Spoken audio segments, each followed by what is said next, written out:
जो टीवी। ये मानव है। जिस तरह सावन में मोर का मन हिलोरे मारता है, उसी तरह इस नर को भी मादा से मिलन की खुशी है। अरे वो सी विंग वाली नेहा है ना, उससे जनाब का टांका भिड़ा है। पापा इस बात से वाकिफ भी थे। मेरे सामने वाली बिल्डिंग में एक चांद का टुकड़ा। हाँ, घुस जाओ शीशे में, बाहर काहे खड़े हो? और ये आशिकी से फुर्सत मिले तो कभी उसी सामने वाली बिल्डिंग में गुप्ता जी के यहाँ से हमारा छाता भी ले आओ। 1000 बार बोल चुके हैं तुमसे। और ये हैं मानव के पिता श्री शुक्ला जी। सरकारी कर्मचारी थे, अब रिटायर्ड हैं। लेकिन एक जवान बेटे के पिता की जिम्मेदारियां कभी खत्म नहीं होती, और फिर बेटा भी मानव जैसा। अरे कमला, तुम काहे चली गई? और ये लकड़ बग्घे जैसी औलाद हमारी छाती पर मुंह डालने के लिए छोड़ गई। मानव हमेशा से ऐसा नहीं था। पहले वो भी आम इंसानों की तरह हुआ करता था। थोड़ी बहुत पढ़ाई, घर के काम भी कर लेता था। लेकिन फिर उसे एक बीमारी ने जकड़ लिया, बाबू सोना वाली बीमारी। मेरे बाबू ने थाना थाया मेला सोना। हाँ, खा जाओ बाबू और सोना को। हम इस फोतल को एक पूरा इंसान पैदा किए थे, और ये जनाब तोतले होते जा रहे हैं। किसी दिन कतर देंगे जबान तुम्हारी, फिर करते रहना थाना थाया कि नहीं। इस घर में हर दिन ऐसे ही गुजरता है। शुक्ला जी की चप्पल का भी अब जब तक मानव की पीठ से मिलन न हो तो उसे बेचैनी होने लगती है। और ये बेचैनी एक तरफा नहीं है। सजना है मुझे संजना के लिए। अरे अगर साज श्रृंगार हो गया हो युवराज का, तो दरबार की कार्यवाही आगे बढ़ाई जाए सरकार। आपकी आज्ञा के इंतजार में बैठे हैं हम कब से। क्या पापा, आप हर वक्त हमको ताना काहे मारा करते हैं? अब हम बड़े हो गए हैं, और हमारी भी सेल्फ रिस्पेक्ट उतनी ही है जितनी भारत के प्रधानमंत्री की। हाँ, बड़े तो तुम हो गए हो काफी, हमको भी लगता है। लेकिन फिर भी दिन भर नल्लेपन में पड़े रहते हो, और तुम्हारी सेल्फ रिस्पेक्ट प्रधानमंत्री जितनी कैसे हो गई है? क्योंकि वो हमारे घर नहीं आते और हम उनके घर नहीं जाते। खाली चप्पल सवेरे सवेरे। अब बोले थे कायदे में रहना, अब ये थैला लो और बाजार से सब्जी लेकर आओ। हमारा प्लान तो पापा को बाहर भेजने का था। अगर पापा घर से बाहर नहीं गए तो वाट लग जाएगी, संजना आती ही होगी।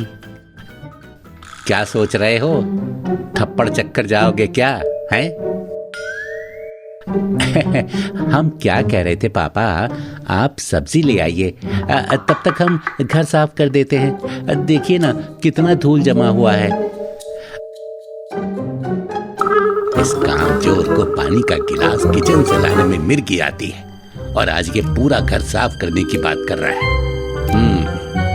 दाल में कुछ तो काला है। और पापा लौटते में वर्मा जी को भी मिल के आइएगा, परसों याद कर रहे थे आपको। तब तक हम झाड़ू पोछा करके घर को चमका देते हैं। अरे नहीं, दाल में कुछ भी काला नहीं है, पूरी की पूरी दाल ही काली है। अच्छा ठीक है, तुम करो साफ सफाई, सब्जी हम ले आते हैं। और हाँ, हमको लौटने में लगभग 3 घंटे लग जाएंगे।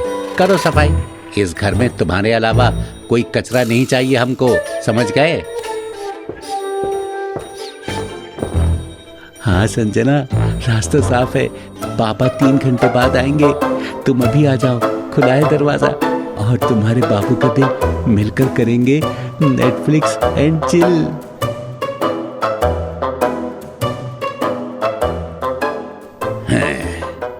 यहाँ लगेगी चुंगी और कटेगा बाबू का चालान।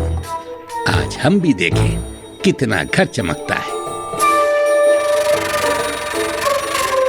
शुक्ला जी का लौंडा एक नंबर का शातिर है, लेकिन बाप तो आखिर बाप ही होता है, और फिर बाप भी शुक्ला जी जैसा, मानव की रग रग से वाकिफ।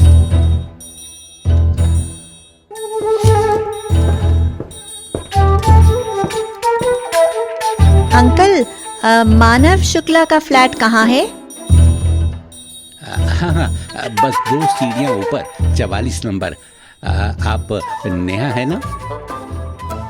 नहीं, मेरा नाम तो संजना है। ओह, 2 दिन पहले तो कोई नेहा आई थी। अरे ये मानव बाबू भी ना बहुत शौकीन है। खैर आपको क्या, आप जाइए, 44 नंबर फ्लैट है उनका।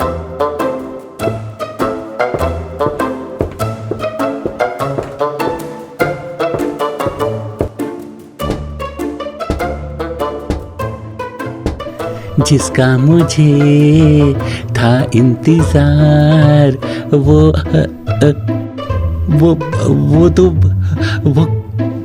चुप रहो। वो अंकल क्या बोल रहे थे मुझे कि तुम किसी और लड़की को अपने फ्लैट पर लाए थे, कोई नेहा नाम की। कौन है ये और यहाँ क्यों आई थी? बताओ, जल्दी बताओ। वो काम वाली नेहा, वो तो मेड थी, मैं घर दिखाने लाया था। तुम भी ना मेरी सोना इतना शक मत किया करो। चलो जल्दी से मेरे पास आ जाओ अब।